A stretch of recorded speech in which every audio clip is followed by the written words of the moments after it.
ठहर कुत्ते ठहरो ನನ್ನನ್ನು ತಡೆದು ನಿಲ್ಲಿಸಲು ಯಾರು ನೀನು? ಯಾರು? ದೇವ, ಅಗ್ನಿದೇವ. ಯಾವ ದೇವ? ಮಹಾನುಭಾವರನ್ನು ಕಾಪಾಡುವವನು ಮಹಾದೇವ. ನಿಮ್ಮ ನನ್ನ ಮಕ್ಕಳೆಲ್ಲ ಸೊಟ್ಟ ಬೋಧಿ ಮಾಡಿ ಬಂದಿರೋರು ಇವನು ಅಗ್ನಿದೇವ. ಅಗ್ನಿದೇವ ನನ್ನನ್ನು ತಡೆದು ನಿಲ್ಲಿಸಿದ ಕಾರಣ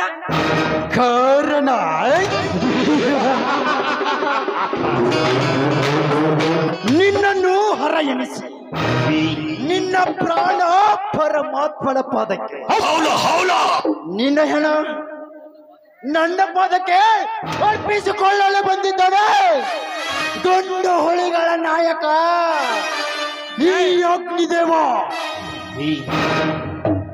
ನನ್ನನ್ನ ಪರಮಾತ್ಮನ ಪಾದಕ್ಕೆ ಕಳಿಸಲು ನಿನಗೂ ಸಾಧ್ಯವಿಲ್ಲ, ನಿಮ್ಮ ಅಪ್ಪನಿಗೂ. ನಮ್ಮಪ್ಪನ ಹೆಸರನ್ನೆತ್ತೆ ನನ್ನ ಕೋಪವನ್ನು ಮತ್ತಷ್ಟು ಕೆರಳಿಸಿದೆಯೋ ಕೆಟ್ಟ ಸೂಳಿ ಮಗನೇ. ಮುಗಿತು ಇವತ್ತ ನಿನ್ನ ಪ್ರಾಣ ನನ್ನ ಕೈಯಲ್ಲಿ.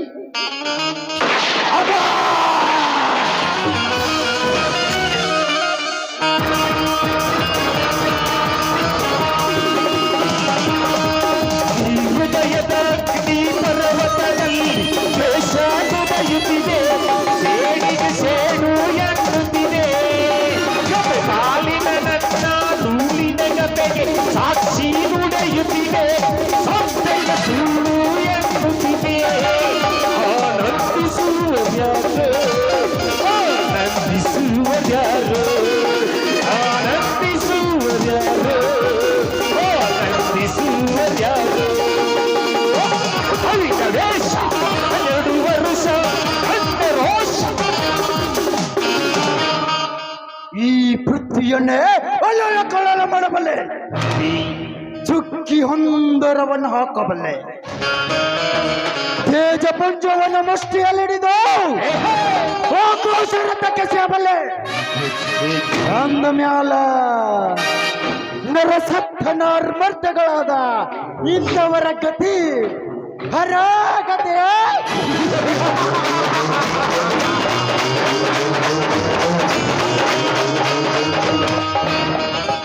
ಈ ಅಗ್ನಿದೇವನಿಗೆ ಶರಣಂದರೆ ಸಾವಿಲ್ಲ, ಶರಣಾಗದೆ ನನ್ನ ಕಣ್ಣು ತಪ್ಪಿಸೆ. ಬದುಕಲು ಪ್ರಯತ್ನ ಪಟ್ಟರೆ ಹಸಿದ ಹುಲಿಯಂತೆ ನನ್ನ ಮನೆಗೆ ಬೆಕ್ಕಿ ಹಚ್ಚಿ, ನನ್ನ ಮಾತಾ ಪಿತರ ಸತ್ತ ನೆನಪು ನನಗೆ ಬಂದರೆ ಕೆರಳಿದ ವೀರ ಕೇಸರೆ ಇಲ್ಲಿಗೆ ಒಕ್ಕ ಪುಣ್ಯವಲೇ.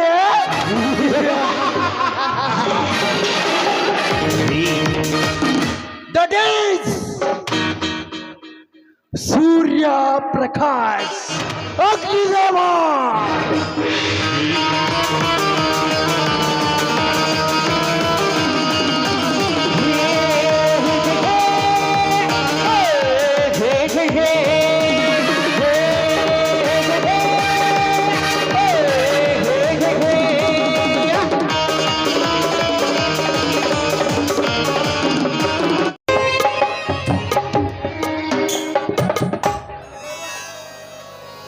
ಅಪ್ಪ ದೇವ್ರಿ ಪರಮೇಶ್ವರ ತಂದೆ, ಚಿಕ್ಕನಿಂದಲೂ ತಾತ ಮುತ್ತಾತರಿಂದಲೂ ಈ ಬಡತನ ಎಂಬ ಭೂತ ಬೆನ್ನು ಹತ್ತಿ ಕಾಡ್ತಾ ಇದೆ ದೇವ, ಕಾಡ್ತಾ ಇದೆ.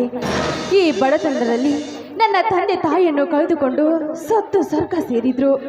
ಆದರೆ ನನ್ನ ಹೆತ್ತು ಭೂಮಿಗೆ ಬಿಟ್ಟು ಹೋದ್ರು. ಈ ಅನಾಥಿಗೆ ಯಾರು ಇಲ್ಲದಾಗ ಈ ಊರಿಗೆ ರೈತ ಎನಿಸಿಕೊಂಡ ಬಡ ರೈತ ನನ್ನನ್ನು ತನ್ನ ಸತಿಯಾಗಿ ಮಾಡಿಕೊಂಡು ಈ ಮನೆಗೆ ಕೈ ಹಿಡಿದು ಕರ್ಕೊಂಡು ಬಂದು ಸತಿಯಾಗಿಸಿಕೊಂಡ ದೇವ. ಅಷ್ಟೇ ಅಲ್ಲದೆ ಸತಿಪತಿಗಳಾದ 2 ಕಣ್ಣುಗಳಾದ ನನ್ನ ಮೈದನರನ್ನು ಕಾಪಾಡೋ ಜವಾಬ್ದಾರಿ ನಿನ್ನನ್ನೇ ಕೊಡಿದೆ ತಂದೆ, ನಿನ್ನನ್ನೇ ಕೊಡಿದೆ ತಂದೆ. ನನ್ನ ಮೈದನ ಜಮ್ನಗ್ದಿ ಕುಸ್ತಿ ಕಬಡ್ಡಿ ಅಂತ ತಿರುಗ್ತಾ ಇದ್ದಾನೆ. ಆ ನನ್ನ ಮೈದನಿಗೆ ಒಳ್ಳೆಯ ಬುದ್ಧಿ ಕೊಟ್ಟು ಕರುಣಿಸಿ ಕಾಪಾಡು ತಂದೆ. ಇನ್ನೊಬ್ಬ ಮೈದನಲ್ಲಿ ಸಿಟಿನಲ್ಲಿ ಓದ್ತಾ ಇದ್ದಾನೆ. ಆ ನನ್ನ ಮೈದನ ಓದಿ ಮುಗಿಸಿ ಒಂದು ಒಳ್ಳೆಯ ನೌಕರಿ ದಯಪಾಲಿಸು ದೇವ, ದಯಪಾಲಿಸು. ಅಷ್ಟೇ ಅಲ್ಲದೆ ಈ ಹೆಣ್ಣಿಗೆ ಒಂದು ಮಗುವನ್ನು ಕರುಣಿಸಿಕೊಟ್ಟು ಈ ಹೆಣ್ಣಿನ ಜನ್ಮವನ್ನು ಸಾರ್ಥಕ ಮಾಡು ತಂದೆ, ಸಾರ್ಥಕ ಮಾಡು. ಅಷ್ಟೇ ಅಲ್ಲದೆ ಈ ಬಡವರಿಗೆ ಕಾರಣರಾದ ಈ ಊರಿನ ದೇಸಾಯಿಗೌಡ ಪಾಟೀಲ ಗೌಡವನ್ನು ಸದ್ದು ಬಡಿದು ಈ ಬಡವರನ್ನು ಕಾಪಾಡೋ ಹೊಣೆ ನಿನ್ನೆ ಕೊಡಿದೆ ದೇವ, ನಿನ್ನೆ ಕೊಡಿದೆ.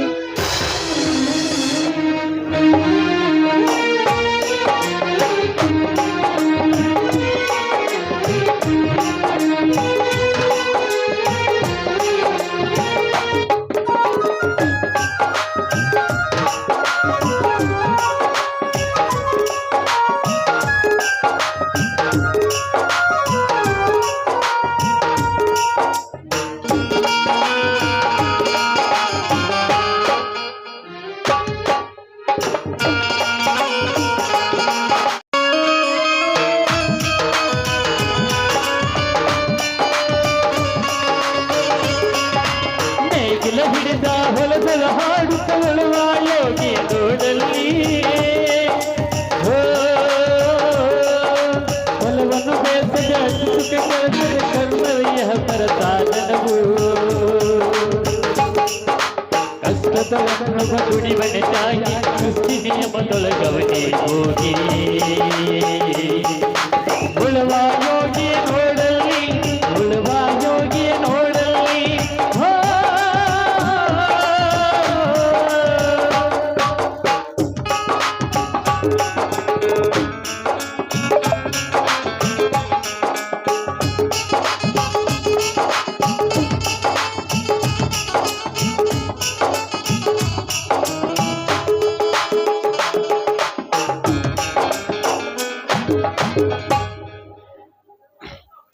ಸತೀಶ್ ಶಬರಿ, ಆ ದೇವಿಯ ಪೂಜೆ ಮುಗಿಯಿತೆ. ಬನ್ನಿ ಸ್ವಾಮಿ, ಈಗ ತಾನೇ ಆ ತಾಯಿಯ ಪೂಜೆ ಮಾಡಿದೆ. ನೀವು ನಮಸ್ಕರಿಸಿ ಪ್ರಸಾದ ತೆಗೆದುಕೊ ಬನ್ನಿರಿ. ಆಯ್ತು.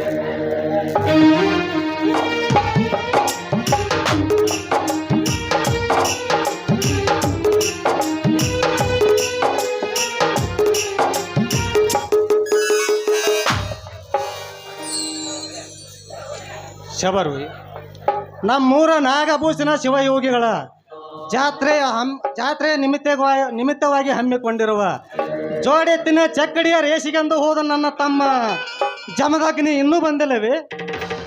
ರೀ, ಇಲ್ಲ ರೀ, ಆ ನನ್ನ ಮೈದುನ ಇನ್ನೂ ಬಂದಿಲ್ಲ ರೀ. ಚಕ್ಕಡಿಯ ಸ್ಪರ್ಧೆ ಮುಗಿಸಿಕೊಂಡು ಇನ್ನು ಕುಸ್ತಿ ಕಬಡ್ಡಿ ಅಂತ ಆ ಸ್ಪರ್ಧದಲ್ಲಿ ಭಾಗಿಯಾಗಿರ್ಬೇಕ್ರಿ ನನ್ನ ಮೈದುನ. ಶಬರಿ, ನನ್ನ ತಮ್ಮ ಜಮದಗ್ನಿಗೆ ಜೋಡೆತ್ತಿನ ಚಕ್ಕಡಿಯ ರೇಸು, ಕಬಡ್ಡಿ, ಕುಸ್ತಿ ಕುಣಿತವೆಂದರೆ ಚಿಕ್ಕಂದಿನಿಂದಲೂ ಅವನಿಗೆ ಬಹಳ ಇಷ್ಟ. ಅವರ ಇಷ್ಟದಂತೆ ನಡೆಯುವುದು ಹಿರಿಯರಾದ ನಮ್ಮ ಧರ್ಮಕ್ಕನೇ. ರೀ, ಅದೆಲ್ಲ ಇರ್ಲಿ ಬಿಡ್ರಿ. ನೋಡ್ರಿ, ನನ್ನ ಮೈದನ ಮೊದಲೇ ಮದುವೆ ವಯಸ್ಸಿಗೆ ಬಂದಿದ್ದಾನೆ. ಅವನಿಗೆ ಏನಾದರೂ ಮದುವೆ ಗಿಡುವೆ ಮಾಡಿ ಸಾಗರ ಎಂಬ ಸಂಸಾರಕ್ಕೆ ಹಸ್ತಿರೋ, ಇಲ್ಲ ಹೀಗೆ ಮುದ್ದು ಮಾಡುತ್ತಾ ಹುಮ್ಮನಾಗಿ ತಿರುಗಕ್ಕೂ ಹಸ್ತಿರೋ? ಏನೇ ಶಬರಿ, ನನ್ನ ತಮ್ಮನ ಬಾಳು ಬಂಗಾರವಾಗಲೆಂದು ಆಸೆ ನನಗಿಲ್ಲವೆಂತ ತಿಳಿದಿರುವೆಯಾ ಪೆದ್ದಿ?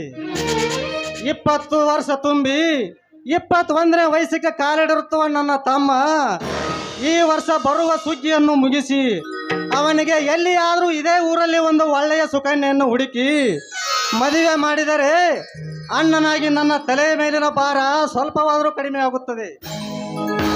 ಹೌದು ರೀ, ನನ್ನ ಮೈದನ ಜಮದಗ್ನಿ ಸಂಪತ್ತಿಗೆ ಒಂದು ಒಳ್ಳೆಯ ಮಾರ್ಗವನ್ನು ತೋರಿಸಿದ್ರೆ ಅಣ್ಣ ಅತ್ತಿಯರಾದ ನಮ್ಮ ತಲೆ ಮೇಲೆ ಜವಾಬ್ದಾರಿ ಕಮ್ಮಿ ಆಗುತ್ತೆ, ನಮ್ಮ ಜೀವನವು ಸಾರ್ಥಕವಾಗುತ್ತೆ ರೀ. ಆದರೆ ಶಬರಿ, ನನ್ನ ಮನದಲ್ಲಿ ಏನೋ ಒಂದು ಸಂಶಯ ಉಂಟಾಗತೊಡಗಿದೆ. ಏನ್ರಿ, ಏನು ಹೇಳ್ತಾ ಇದ್ದೀರಾ ನೀವು? ಸಂಶಯನಾ ರೀ? ನಿಮ್ಮ ಮನದಲ್ಲಿ ಉಂಟಾಗೋ ಸಂಶಯ ಏನ್ರಿ ಅದು? ಏಕೆ ನನ್ನ ಮುಂದೆ ಹೇಳಬಾರ್ದು ಅಂತ ಇದೆಯೇನ್ರಿ? ಏನು ಮಾತನಾಡುತ್ತಿರುವ ಶಬರಿ? ಗಂಡ ಹೆಂಡತಿಯರಂದ್ರೆ ಜೋಡೆ ಸಂಸಾರದ 2 ಕಣ್ಣುಗಳು.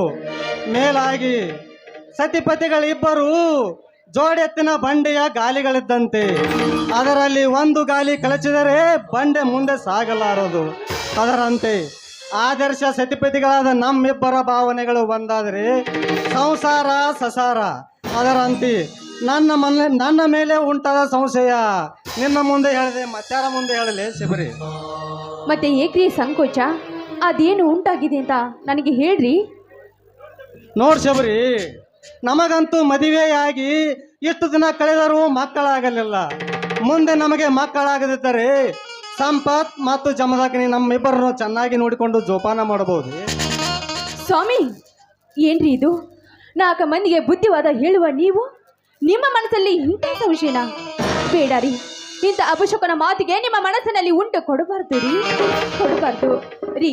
ಅವರು ನನ್ನ ಮೈದನರಲ್ಲ ರೀ, ನನ್ನ ಹೊಟ್ಟೆಲೆ ಹುಟ್ಟಿದ ಮಕ್ಕಳು ಅಂತ ತಿಳ್ಕೊಂಡಿದ್ದೇನೆ ರೀ. ನಾನು ಕೈ ತುತ್ತು ಉಣಿಸಿ ಬೆಳೆಸಿ ಅವರನ್ನು ದೊಡ್ಡವರಾಗಿ ಮಾಡಿದ್ದೇನೆ ರೀ.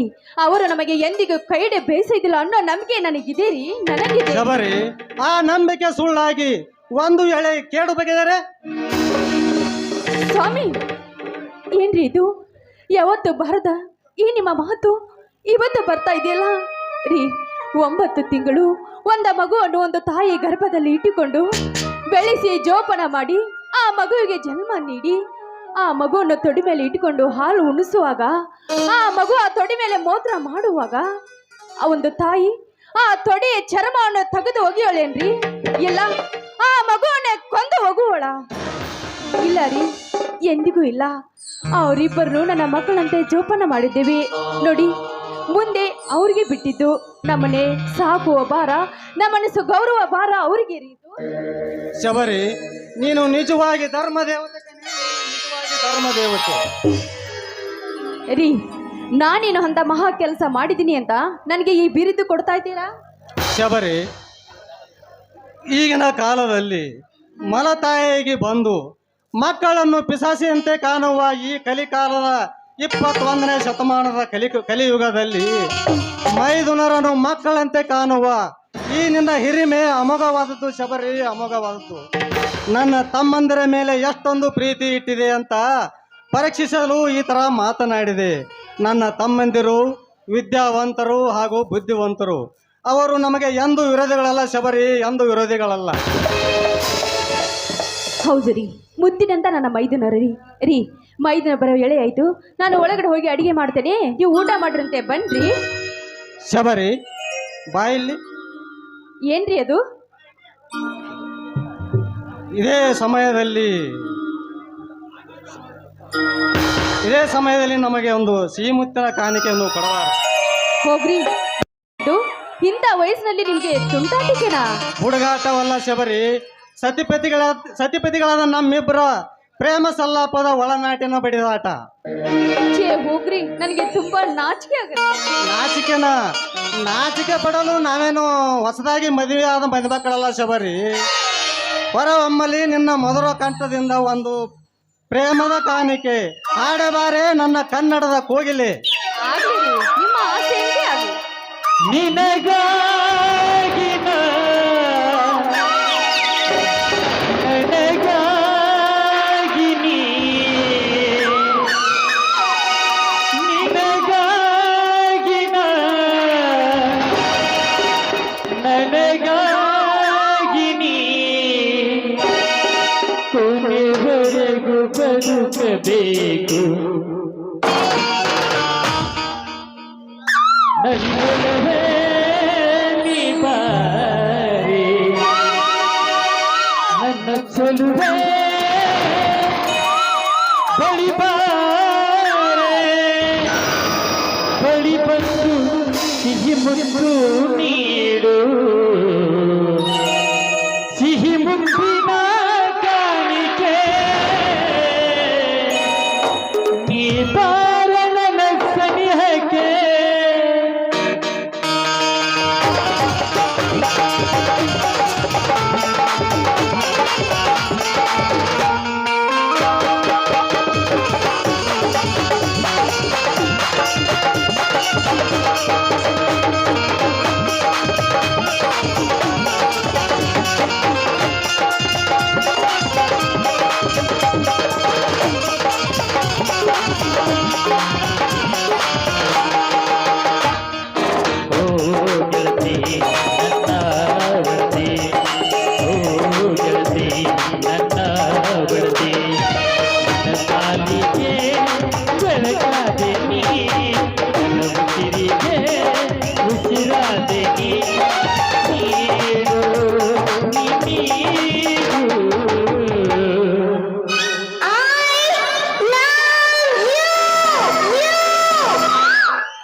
ಮುತ್ತಿನ ಕಾಣಿಕೆ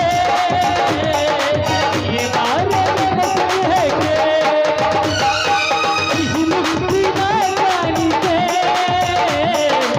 ಈ ಬಾರ ನನ್ನ ಸನಿಹಕ್ಕೆ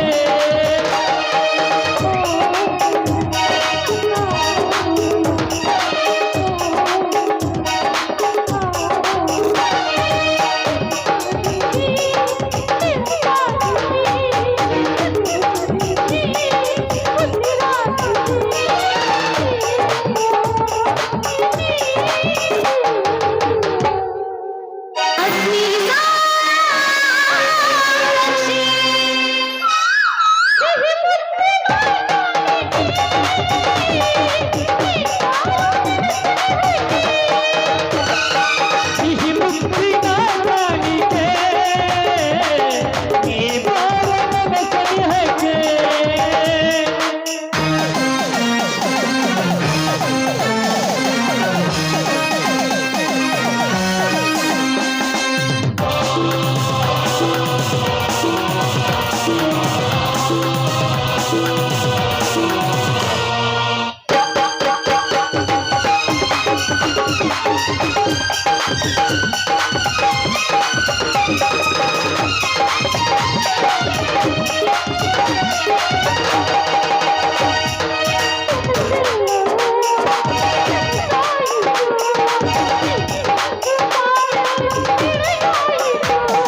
ಹೇ ಲಲಲಾಲ ಹೇ ಲಲಲಾಲ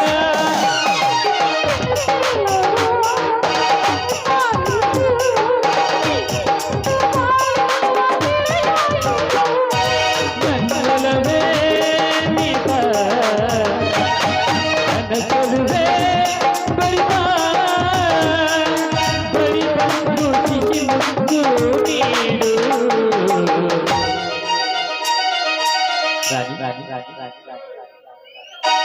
ಹೇಳು ರಾಜ ಆಗ್ಲೇ ಏನೋ ಕೇಳಿದ್ರಲ್ಲ ಮುತ್ತು ಮುದ್ದ ಏನ್ರಿ ಇಷ್ಟೊಂದು ವಯಸ್ಸಾಗಿದೆ ಇನ್ನು ನಿಮ್ಗೆ ಮುದ್ದು ಬೇಕಾ ಹೋಗ್ರಿ ಮುದ್ದು ಅಂದ್ರೆ ನಂಗೆ ತುಂಬಾ ನಾಚಿ ಆಗುತ್ತೆ ಕಣ್ರಿ ಸಿಹಿ ಮುತ್ತಿನ ಕಾಣಿಕೆ ಈ ಬಾರ ನನ್ನ ಸನಿಹಕ್ಕೆ ಸಿಹಿ ಮುತ್ತಿನ ಕಾಣಿಕೆ ಈ ಬಾರ ನನ್ನ ಸನಿಹಕ್ಕೆ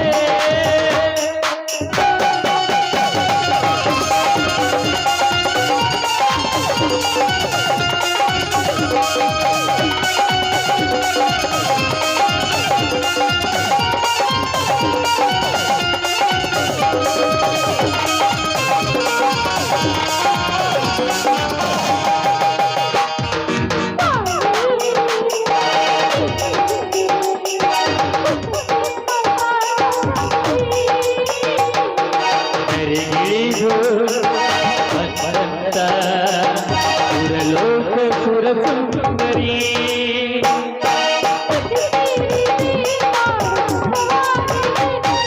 ಸುರಲೋಕದ ಸುಖನ ಬದಾಗಿದೆ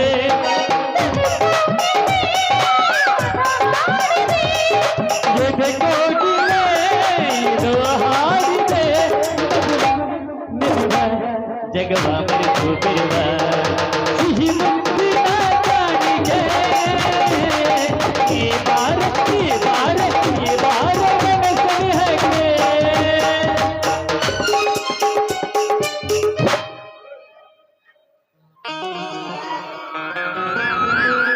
ರೀ ಈ ಮಾತಿನ ಭರವಸೆದಲ್ಲಿ ಆ ದೇವರ ಪಂಚಾಮೃತ ಕೊಡೋದನ್ನೇ ಮರೆತು ಬಿಟ್ಟೆ ಬನ್ನಿ ಮೊದಲು ಆ ದೇವಿಗೆ ನಮಸ್ಕರಿಸಿ ಪ್ರಸಾದ ತೆಗೆದುಕೊ ಬನ್ನಿ ಸ್ವಾಮಿ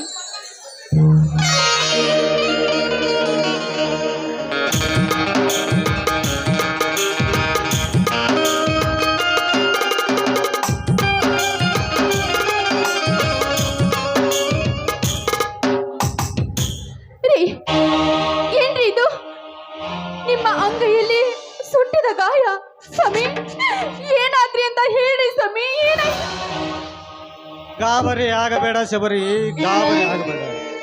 ಇದೆಲ್ಲ ನಮ್ಮಂತ ಬಡ ರೈತರ ಪಾಲಿಗೆ ಆ ದೇವರು ಕೊಟ್ಟ ಬಹುಮಾನ, ಈ ದೈವ ತಂದ ದುರಂತ. ಸ್ವಾಮಿ, ಈ ರೀತಿ ಸುತ್ತಿ ಬಳಸಿ ಮಾತನಾಡಿದ್ರೆ ನನಗೆ ಹೇಗ್ರಿ ಅರ್ಥ ಆಗ್ಬೇಕು ರೀ? ಅದೇನಾಗೈತಿ ಅಂತ ಬಿಡಿಸಿ ಹೇಳ್ರಿ ನಂಗೆ.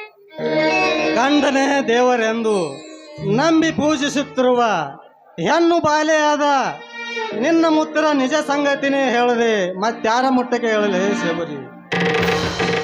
ನಮ್ಮೂರ ಹಿರಿಯ ಗೌಡನಾದ ನಮ್ಮ ಮೇಲಿನ ದ್ವೇಷಕ್ಕಾಗಿ ಆ ಗೌಡನಾದ ದೇಸಾಯಿ ಗೌಡ ತಮ್ಮ ಆಳುಗಳನ್ನು ಕಳಿಸಿ ನಮ್ಮ ಊರು ಮುಂದಿನ 1 ಎಕರೆ ಹೊಲದಲ್ಲಿ ಹತ್ತಿ ಬೆಳೆಯನ್ನು ಅರಗಿಸಿ ನಾಶ ಮಾಡಿ ಬಂದಿದ್ದಾರೆ ಶಬರಿ, ನಾಶ ಮಾಡಿ ಬಂದಿದ್ದಾರೆ. ಸ್ವಾಮಿ, ಇದು ನಾವು ಹೇಳ್ತಿರೋ ಮಾತು ನಿಜವೇನ್ರಿ? ಅಯ್ಯೋ ದೇವ್ರೆ, ಯಾಕಪ್ಪ ಈ ಬಡವರು ಏನು ತಪ್ಪು ಮಾಡಿದ್ದಾರೆಂತ ಈ ಬಡಿಗೆ ಈ ರೀತಿ ಶಿಕ್ಷೆ ಕೊಡ್ತಾ ಇದೆಯಾ ದೇವ? ಈ ಬಡವರಿಗೆ ಈ ರೀತಿ ಎಡೆ ಬಿಡದೆ ಏಕೆ ಕಾಡ್ತಾ ಇದೆಯಾ? ಹೇಳು ದೇವ, ಹೇಳು. ಸುರಸೆದಿರು ಶಬರಿ ಈ ನಿನ್ನ ಕಣ್ಣೀರಿನ ಸಾಗರವನ್ನು ನಮ್ಮಂತ ಬಡ ರೈತರ ಕಣ್ಣೀರಿಗೆ ಕರಗಿ ಸಣ್ಣಾಗಲಾರನು ಆ ದೇವರು. ಈ ಶ್ರೀಮಂತರ ಹರಿಸುವ ಹಣದ ಕಣ್ಣೀರಕ್ಕೆ ಸಾಗಿ ಶರಣ್ ಎನ್ನುತ್ತಾನೆ ಆ ನಿನ್ನ ಕಲ್ಲು ದೇವರು. ಸ್ವಾಮಿ, ಆ ದೇಸಾಯ ಮಾಡಿದ್ದಕ್ಕೆ ಅನ್ಯಾಯಕ್ಕಾಗಿ ನೀವು ಕೋಪಿಸಿಕೊಂಡು ದೇವರನ್ನ ಈ ರೀತಿ ಮಾತನಾಡೋದು ಸರಿಯಲ್ಲ ಸ್ವಾಮಿ, ಸರಿಯಲ್ಲ. ಎಷ್ಟೇ ಕಷ್ಟ ನಷ್ಟರು ಬಂದ್ರು ಕೂಡ ಒಂದಿಲ್ಲ ಒಂದು ದಿನ ಈ ಬಡವರನ್ನ ಕೈ ಹಿಡಿಯೋದು ಆ ದೇವರು ರೀ, ಆ ದೇವರು ರೀ. ಸಮಾಧಾನ ಮಾಡಿಕೊಳ್ಳ್ರಿ, ಸಮಾಧಾನ ಮಾಡಿಕೊಳ್ಳಿ. ಹೇಗೆ ಸಮಾಧಾನ ಮಾಡಿಕೊಳ್ಳಲಿ ಶಬರಿ, ಹೇಗೆ ಸಮಾಧಾನ ಮಾಡಿಕೊಳ್ಳಲಿ? ಒಬ್ಬ ತಮ್ಮನನ್ನು ನೌಕರಿ ಹಚ್ಚಬೇಕೆಂದು ಇನ್ನೊಬ್ಬ ತಮ್ಮನನ್ನು ಮದುವೆ ಮಾಡಬೇಕೆಂದು ಅಪಾರ ನಂಬಿಕೆಯನ್ನಿಟ್ಟು ಈ ಸತ್ಯವಂತನ ಕನಸು ನುಚ್ಚು ನೂರಾಯಿತು ಶಬರಿ, ನುಚ್ಚು. ಸ್ವಾಮಿ, ಈ ಬಡವರಿಗೆ ಎಷ್ಟೇ ಕಷ್ಟ ಬಂದರೂ ಕೂಡ ಒಂದಿಲ್ಲ ಒಂದು ದಿನ ಆ ದೇವರು ನಿಂತು ಈ ಕಷ್ಟವನ್ನು ದೂರ ಮಾಡ್ತಾನ್ರಿ, ಖಂಡಿತವಾಗ್ಲೂ ದೂರ ಮಾಡ್ತಾನೆ. ನೀವೇನು ನಂದ್ಕೋಬೇಡ ಸ್ವಾಮಿ, ನಂದ್ಕೋಬೇಡಿ. ನೋಡಿ, ಮೈದು ಬರೋ ಹೇಳಿ ಆಯ್ತು, ನಾನು ಒಳಗಡೆ ಹೋಗಿ ಅಡಿಗೆ ಸಿದ್ಧತೆ ಮಾಡ್ತೇನ್ರಿ.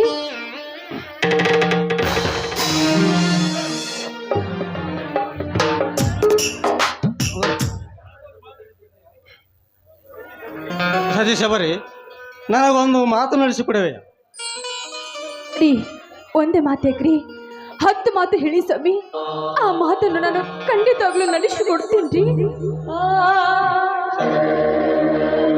ನಮ್ಮ ಊರಿನ ಹತ್ತಿ ಬೆಳೆಯನ್ನು ಹರಿಗಿದ ವಿಷಯ ಆ ಗೌಡನಿಗೆ ತಿಳಿಸುವುದು ಬೇಡ. ಯಾಕಂದ್ರೆ ನನ್ನ ತಮ್ಮಂದಿರು ಗಂಡುಗಳೆಳೆದ ನನ್ನ ತಮ್ಮಂದಿರು ಗೊತ್ತಾದರೆ ಅವರೇ ಬೇರೆ ದಾರಿಯನ್ನು ಇಡುತ್ತಾರೆ. ಮತ್ತೆ ನನ್ನ ಕೈ ಸುಟ್ಟ ವಿಷಯವನ್ನು ಅವರಿಗೆ ತಿಳಿಸುವುದು ಬೇಡ. ಮುಂದೆ ಸಮಯ ಬಂದಾಗ ನಾವೇ ತಿಳಿಸಿದ್ರೆ ಆಗ್ಲಿ ರೀ, ನಿಮ್ಮ ಮಾತಿನಂತೆ ಆಗಲಿ. ಈ ವಿಷಯವನ್ನು ಯಾವ ಕಾರಣಕ್ಕೂ ನನ್ನ ಮೈದ ಮುಂದೆ ಹೇಳೋದಿಲ್ಲ ಸ್ವಾಮಿ, ಹೇಳೋದಿಲ್ಲ.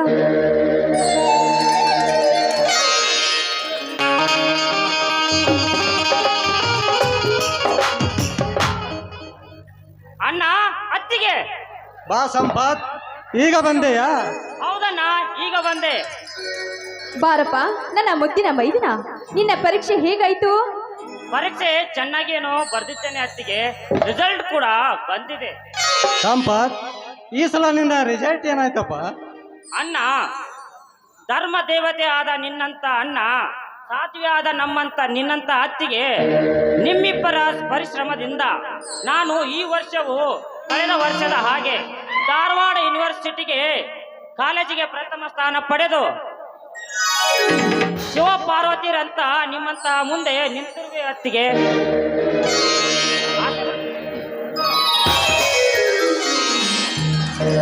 ಎದ್ದೇಳು ಮೈದುನ, ಎದ್ದೇಳು.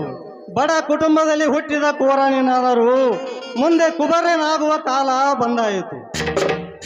ಅಣ್ಣ, ಕುಬೇರನಾಗಬೇಕನ್ನುವ ದುರಾಲೋಚನೆ ನನಗಿಲ್ಲಣ್ಣ. ಕೂಲಿ ನಾಲಿ ಮಾಡಿ ಬದುಕುತ್ತಿರುವ ನನ್ನಂತಹ 4-5 ಜನ ಬಡ ಮಕ್ಕಳಿಗೆ ವಿದ್ಯಾಭ್ಯಾಸ ಕಲಿಸಿದರೆ ಅವರ ಅವರ ಅವರ ಆಶೀರ್ವಾದದ ಹಾರೈಕೆನೇ ನನ್ನ ಸಿರಿ ಸಂಪತ್ತನ್ನ.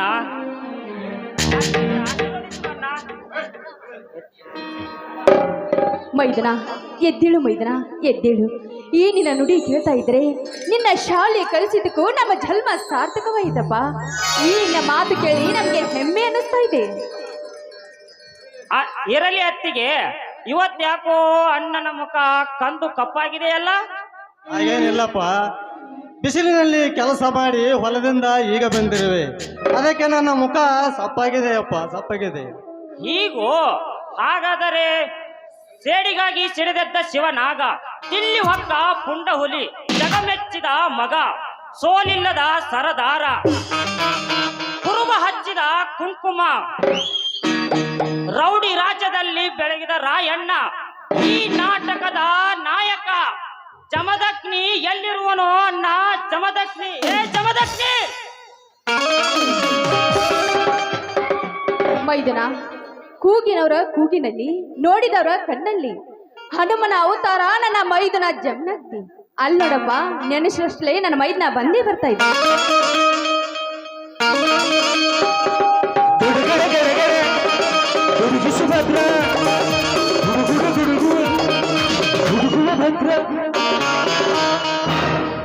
ಅಣ್ಣ ಅತ್ತಿಗೆ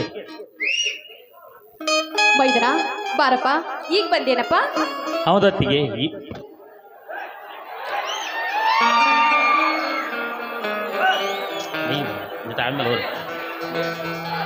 ಹೌದತ್ತಿಗೆ ಈಗ ಬಂದೆ. ಸಹೋದರ ಸಂಪತ್, ನೀನ್ ಯಾವಾಗ ಬಂದಿಯಪ್ಪ? ಬಂದು ಕೆಲವೇ ಗಂಟೆಗಳಾಯ್ತಣ್ಣ. ಸಹೋದರ ಜಮದಗ್ನಿ, ನೀನು ಚಕ್ಕಡಿಗೆ ರೇಷ್ಗಂದು ಹೋದ ಕೆಲಸ ಏನಾಯ್ತಪ್ಪ? ಹೋದ ಕೆಲಸ ಸಕ್ಸಸ್ ಮಾಡದೆ ಹಿಂದೂರಿಗೆ ಬರುವುದು ವೀರ ಕೇಸರಿ ಆದ ಈ ಜಮದಗ್ನಿ ಜಾಯ ಮಾಡಿದ್ರು ಬಂದಿಲ್ಲಣ್ಣ, ಮುಂದೆ ಬರುವುದೂ ಇಲ್ಲ. ಅಂದರೆ ನೀನು ಚಕ್ಕಡಿ ರೇಸಿನಲ್ಲಿ ಗೆದ್ದು ಜಯಶಾಲಿಯಾಗಿ ಬಂದಿರುವೆಯಾ? ಜಯಶಾಲಿಗೆ ಬರುವುದರಿಗೆ ಸಂಶಯವಿಲ್ಲ ಸಂಪತ್. ಪ್ರತಿ ಸಲದಂತೆ ಈ ಸಲವೂ ಕೂಡ ನಾಗಭೂಷಣ ಶಿವಯೋಗೇಶ್ವರ ಜಾತ್ರಾ ನಿಮಿತ್ತವಾಗಿ ಏರ್ಪಡಿಸಿದ ಚಕ್ಕಡಿ ಸ್ಪರ್ಧೆಯಲ್ಲಿ ನಾವೇಸಿದ ನನ್ನೆರಡು ಎತ್ತುಗಳು ಸುತ್ತೇಳು ಹಳ್ಳಿಯ ಸರ್ದಾರನ ಎನಿಸಿಕೊಂಡ ಆ ದೇಸಾಯಿಗಳು ಎತ್ತುಗಳನ್ನು ಸೋಲಿಸಿ ಕಡೆಯನ್ನು ಕಿತ್ತು ತಂದಿದ್ದೇವೆ. ಅತ್ತಿಗೆ ತೆಗೆದುಕೊಳ್ಳಿ, ಬರ್ಬೇಕಿಲ್ಲ. ಮೈದನ ಎದ್ದೇಳು ಮೈದನ ಎದ್ದೇಳು. ನೀನು ಯಾವಾಗಲೂ ಗೆಲುವಿನ ಸರದಾರನಾಗಿ ಬಾಳ್ಬೇಕು ಅನ್ನೋದೇ ನನ್ನ ಆಸೆಯಪ್ಪ. ಅತ್ತಿಗೆ, ನಿನ್ನ ಆಶಾಗೋಪುರದ ಕನಸನ್ನು ನನಸನಾಗಿ ಮಾಡುತ್ತೇನೆ. ಅದಕ್ಕೆ ಯಾವನಾದರೂ ಅಡ್ಡ ಬಂದರೆ ಅವರನ್ನು ಅಡ್ಡಕ್ಕಾಗಿ ಕಡೆದು ಕೈಲಾಸಕ್ಕೆ ಕಳಿಸುತ್ತಾನೆ ಮೈದುನ ಜಮದಗ್ನಿ. ಅಣ್ಣ, ಒಂದು ವೇಳೆ ನಮ್ಮ ಮನೆತನದ ಕಡೆ ಕೈ ಮಾಡಿ ತೋರಿಸಿ ಕಣ್ಣು ಮಿಟುಕಿಸಿ ಕೆಟ್ಟ ಮಾತುಗಳನ್ನಾಡಿದರೆ? ಏನು ಮಾತನಾಡುತ್ತಿವೆ ಸಂಪತ್? ಸಮರಕ್ಕೆ ಸಿದ್ಧನಾಗಿ ನಿಂತ ಈ ನಿಮ್ಮ ಅಣ್ಣ ಜಮದಗ್ನಿ ಮೇಲೆ ನಿನಗೆ ಅನುಮಾನವೇ? ಒಂದು ವೇಳೆ ನಮ್ಮ ಮನೆತನಕ್ಕೆ ಯಾವ ಬಂಡನಾದರೂ ಕೈ ಮಾಡಿ ತೋರಿಸಿದ್ದೇ ನಿಜವಾದ ಅವರ ರುಂಡವನ್ನು ಚಂಡಾಡಿ ಬಿಡುತ್ತೇನೆ. ನಮಗೆ ಯಾವ ಪುಣ್ಯ ಏನಾದರೂ ಮಾತನಾಡಿದರೆ, ಕೆಟ್ಟ ನುಡಿಗಳನ್ನು ಆಡಿದರೆ ಅವನನ್ನು ಕೈಲಾಸಕ್ಕೆ ಕಳಿಸುತ್ತೇನೆ. ಮೂರ ಉಸಾವರಿ ನಮಗೆ ಕಪ್ಪ ಸಹೋದರ. ಒಂದು ವೇಳೆ ನಮ್ಮ ಮೂರ ಒಗ್ಗಟ್ಟನ್ನು ಮುರಿದು ಮನೆ ಮಸನ ಮಾಡಬೇಕೆಂದು ಪಣತೊಟ್ಟ ನಿಂತಿರುವ ಆ ದೇಸಾಯಿಗೌಡನ ಕಪಿಮುಷ್ಟಿಯಲ್ಲಿ ಸಿಕ್ಕು ಎಲ್ಲಿ ನಮ್ಮ ಮನೆತನ ಒಡೆದು ಚೂರು ಚೂರು ಆಗುತ್ತದೆ ಎಂದು ನನ್ನ ಮನ ಕೊರಗುತ್ತಿದೆಯಪ್ಪ, ನನ್ನ ಮನ ಕೊರಗುತ್ತದೆ. ಅಣ್ಣ, ಕೊರಗದಿರುವ ಅಣ್ಣ ಕೊರಗಿ ಸಣ್ಣಾಗದಿರು. ಜೋಡು ಹುಲಿಗಳಂತಿರುವ ಈ ನಿನ್ನ ತಮ್ಮಂದಿರು ಇಬ್ಬರು ಜೀವಂತವಾಗಿರುವವರೆಗೂ ನಿನಗೂ ಒಂದು ಕೂದಲ ಕುಂಚು ತಾಗದಂತೆ ನಾನು ನೋಡಿಕೊಳ್ಳುತ್ತೇನೆ. ನಮಗೆ ಯಾವ ಬಂಡನಾದರೂ ಕೈ ಯಾವ ಬಂಡನಾದರೂ ಕೈ ಮಾಡಿ ತೋರಿಸಿದ್ದೆ ಆದರೆ ರೋಂಡವನ್ನು ಚಂಡಾಡಿ ಬಿಡುವೆ ಏ ಪ್ರಚಂಡ ಕೊಡ್ಡಲೆ ಎಂದು. ಅಣ್ಣ ಅಣ್ಣ, ದೇವರ ಆಟ ಯಾರು ಬಲ್ಲವರು? ಒಂದು ವೇಳೆ ಈ ನಮ್ಮ ಮನೆಯ ಮಹಾಲಕ್ಷ್ಮಿ ಆದ ನನ್ನತ್ತಿಗೆಯ ಸಾಧ್ವಿಯ ಸತ್ವ ಪರೀಕ್ಷೆಯ ದುರ್ಗತಿಯ ಸಮಯ ಬಂದರೆ ಅವಳು ಅಂತ್ಯಂತ ಅತ್ತಿಗೆ ಅಲ್ಲ ಸಹೋದರ, ಸಪ್ತ ಗಂಡನನ್ನೇ ಮರಳಿ ಪಡೆದ ಸತ್ಯವಾಣ ಸಾವಿತ್ರಿ, ಎಟ್ಟಿ ಕುಲದ ನಿವಾರಣೆಯಾದ ಹೇಮರೆಡ್ಡಿ ಮಲ್ಲಮ್ಮ ಹೆತ್ತ ಮಗನನ್ನೇ ತುಂಡು ತುಂಡಾಗಿ ಕತ್ತರಿಸಿದರು. ತನ್ನ ಸೀಲು ಕೊಳೆದ ಕಳ್ಳದ ಆ ಕಟ್ಟಿಮಟ್ಟಿ ಕಾಶಿಬಾಯಿ ಸತಿ ಸಕುಬಾಯಿ ಅಂತ ಸಾಧ್ವಿ ನನ್ನ ಅತ್ತಿಗೆಗೆ ಒಂದು ವೇಳೆ ಸತ್ವ ಪರಿಚಯ ನಡೆದರೆ ಸರ್ಪದ ಕಿರಿ ಹರಿಯಲು ಸರ್ಪದ ಸಾಗರದಲ್ಲಿ ಸಾಗಿ ಸರ್ಪದ ಹುತ್ತದಲ್ಲಿ ಕೈ ಇಟ್ಟು ಮುತ್ತೈದೆ ಆಗಿ ಬಾಳುತ್ತಾಳೆ ಈ ನನ್ನ ಅತ್ತಿಗೆ.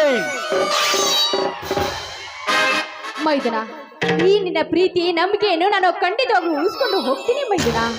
ಬಾರಪ್ಪ, ಎಳೆ ಬಾಳಾಗಿದೆ, ಊಟ ಮಾಡಿರಂತೆ.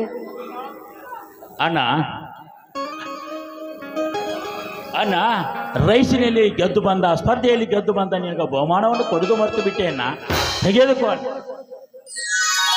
ನನ್ನ ಮುಂದೆ ಬೇಡಪ್ಪ, ಅಲ್ಲೇ ಆ ದೇವರ ಮುಂದೆ ಇಟ್ಟು ಬಿಡು.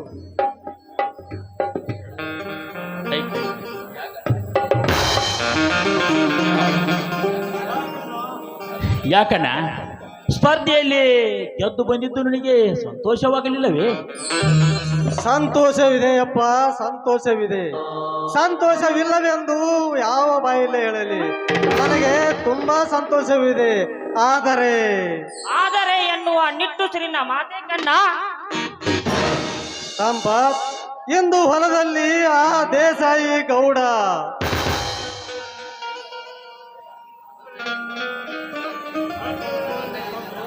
ಅಂದರೆ ಏನನ್ನ ನಿನ್ನ ಮಾತಿನ ಅರ್ಥ? ಹೇಳಣ್ಣ, ಇಂದು ಆ ದೇಸಾಯಿ ಗೌಡ ನಿನ್ನ ಶಿರ ಕಡಿತೇನೆಂದು ಬೊಗಳಿದ್ದಾನೆ, ಎಲ್ಲ ನಿನ್ನ ರಕ್ತ ಕುಡಿತೇನೆಂದು ಬೊಗಳಿದ್ದಾನೆ.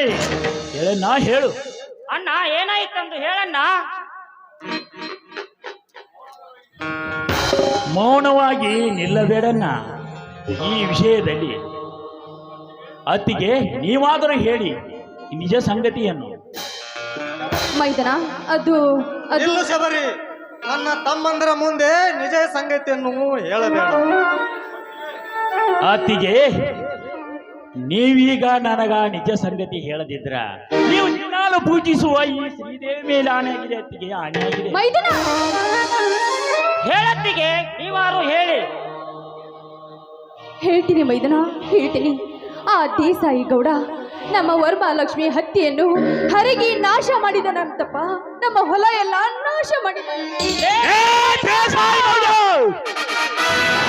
ಮೈದನ, ಅಷ್ಟೇ ಅಲ್ಲಪ್ಪ, ಅಷ್ಟೇ ಅಲ್ಲ.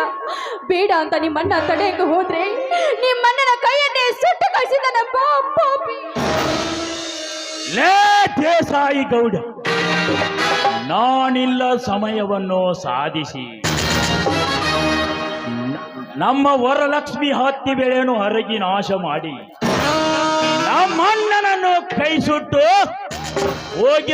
ಹೋಗಿರುವನೇರ ಬಂಡ ಬಡ್ಡೆ ಮಗನೇ, ಈಗಲ ಹೋಗಿ ನಿನ್ನ ಶಿರವನ್ನು ಕಡಿದು ಬರುತ್ತೇನೆ ಮಗನ. ಅನ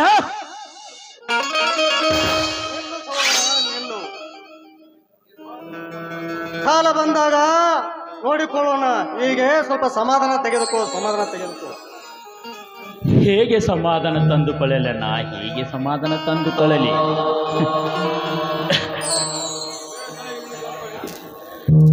ಹೇಗೆ ಸಮಾಧಾನ ತಂದುಕೊಳ್ಳಲಣ್ಣ, ಹೇಗೆ ಸಮಾಧಾನ ತಂದುಕೊಳ್ಳ? ಆ ದೇಸಾಯಿ ಗೌಡನ ದರ್ಪ ಅಡಗಿ ದಪ್ಪನ ಮಾಡಿ ಅವನ ಹೆಡೆಮುರಿ ಕಟ್ಟೆ ಬಂದ ಮೇಲೆ ನನ್ನ ಆತ್ಮಕ್ಕೂ ಶಾಂತಿ. ಮೈದನ, ಬೇಡಪ್ಪ, ಬೇಡ. ನಿಮ್ಮಣ್ಣ ಹೇಳ್ತಿರೋ ಮಾತನ್ನು ಕೇಳು ಮೈದನ. ನನಗೆ ಯಾಕೋ ವಿಷಯ ನೆನೆಸ್ಕೊಂಡ್ರೆ ತುಂಬಾ ಭಯ ಆಗ್ತಾ ಇದೆಯಪ್ಪ. ಆತಿಗೆ ಹಿಂಡು ಕುರಿ ಹಾಲು ಕುಡಿದು ಗಂಡುಗಲಿಯಾದ ಸೂರ ಸಂಗೊಳ್ಳಿ ರಾಯಣ್ಣನಂತ ಪ್ರಚಂಡನಾದ ಈ ನಿನ್ನ ಮೈದುನ ಜಮದಗ್ನಿಯ ಮೇಲೆ ನಿನಗೆ ಸಂಶಯವೇ?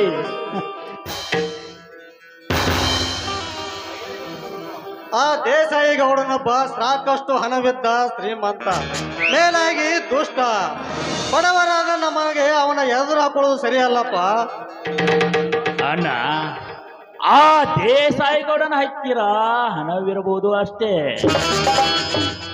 ಅವನ ದೇಹ ಕಡಿದು ಗಗನ ಕಾಣಿಸುವ ಶಕ್ತಿ ಈ ನಿನ್ನ ಜಮದಗ್ನಿ ತೋಳಿನಲ್ಲಿದೆ. ಅವನೇ ದುಷ್ಟನಾದರೂ ನಾನು ದುಷ್ಟರ ಸಂಹಾರಕ, ಶಿಷ್ಟರ ಪರಿಪಾಲಕ, ದುಷ್ಟನಿಗೆ ಮಹಾದೃಷ್ಟನಾಗಿ ಕಿರಾತಕನಾಗಿ ಕಡಿದು ತರುವೆ ಆ ದೇಸಾಯಿ ಗೌಡನ ರುಂಡವನ್ನು. ಮೈದನ, ಬೇಡಪ್ಪ ಬೇಡ.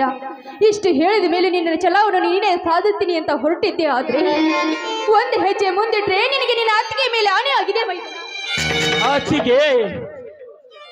ಅತ್ತಿಗೆ ಹೇಡಿಯಾಗಿ ಮಾಡಬೇಡ ಅತ್ತಿಗೆ. ಈ ನಿನ್ನ ಮೈದುನ ಜಮದಗ್ನಿಯನ್ನು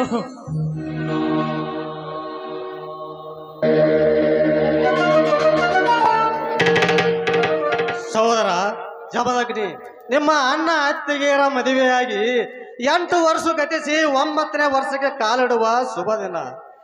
ಈ ಶುಭ ದಿನವನ್ನು ನಾವು ಎಲ್ಲರೂ ಸಂತೋಷದಿಂದ ಊಟ ಮಾಡಿ ಸಂಭ್ರಮಣ ನಡೆಯಿರಿ. ಅಣ್ಣ ಅತ್ತಿಗೆ, ನಿಮ್ಮಿಬ್ಬರ ಮದುವೆಯಾಗಿ 9ನೇ ವರ್ಷಕ್ಕೆ ಕಾಲಿಡುವ ಈ ಶುಭ ದಿನವನ್ನು ನಾವೆಲ್ಲರೂ ಹಾಡಿ ಹಂಚಿ ಕುಣಿದು ಕುಪ್ಪಳಿಸೋಣ. ಆಮೇಲೆ ಆ ದೇಸಾಯಿ ಗೌಡನ್ನ ವಿಚಾರಿಸಿಕೊಳ್ಳೋಣ. ಆಗ್ಲಿ ಮೈದನ, ನಿಮ್ಮ ಆಸೆಯಂತೆ ಆಗ್ಲಿ.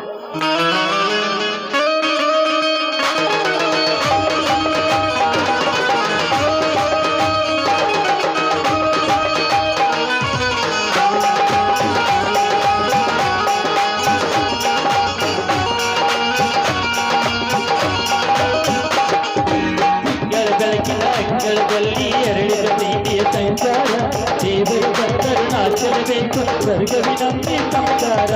ಸಂಬಳಗೆ ನದಿಯೊಳಗೆ ಸಾವಿರ ಕನಸಿದೆ.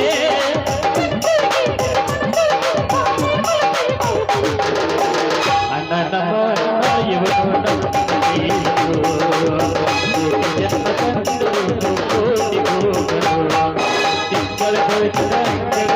ಎರಡಿದ ಪ್ರೀತಿಯ ಸಂಸಾರ, ದೇವರು ಕರುಣಾಚರಬೇಕು ಸ್ವರ್ಗವಿನಂತೆ ಸಂಸಾರ.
ಮಗಳಿಗೆ ಬದುಕು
ಬನ್ರಪ್ಪ ಎಲ್ಲರೂ ಸೇರಿ ಊಟ ಮಾಡಿರಂತೆ.